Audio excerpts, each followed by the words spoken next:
Hi అండి. Vizag style chicken pickle అండి. సూపర్గా అంటే సూపర్గా ఉంది.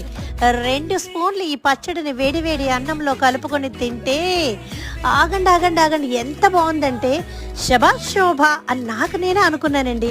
మరి తయారు చేయడానికి ముందుగా 2 kgs చికెన్ తీసుకొని బాగా క్లీన్ చేసిన దాంట్లో 2 స్పూన్ల ఉప్పు, 2 స్పూన్ల పసుపు, కొంచెం నూనె వేసి పొయ్యి మీద పెట్టి వాటర్ అంతా ఇంకేంత వరకు ఉంచాను. ఆ తర్వాత నువ్వుల నూనె ఒక కేజీ తీసుకుని 1/2 kg ప్యాన్లో వేసుకొని అందులో ఈ బాయిల్ అయిన చికెన్ని వేసి ఫ్రై చేసి పక్కన పెట్టుకున్నాను. ఇప్పుడు ఇందులోనే 200 grams వెల్లుల్లి పేస్ట్, 50 grams అల్లం పేస్ట్ వేసి ఒక 2 పిడికిళ్ళండి కరివేపాకు కూడా వేసుకుని బాగా ఫ్రై చేసుకున్నాను. ఇప్పుడు ఇందులో మనం ఒక స్పెషల్ మసాలా వాడాం. అది ఏంటా అనేది నెక్స్ట్ వీడియోలో మీకు చెప్తాను. ఇప్పుడు రెడీగా ఉన్న వాటన్నింటినీ కలుపుకొని తగినంత సాల్ట్, కారం కూడా వేసుకుని నెక్స్ట్ డే అందులోనే ఒక 15 నిమ్మ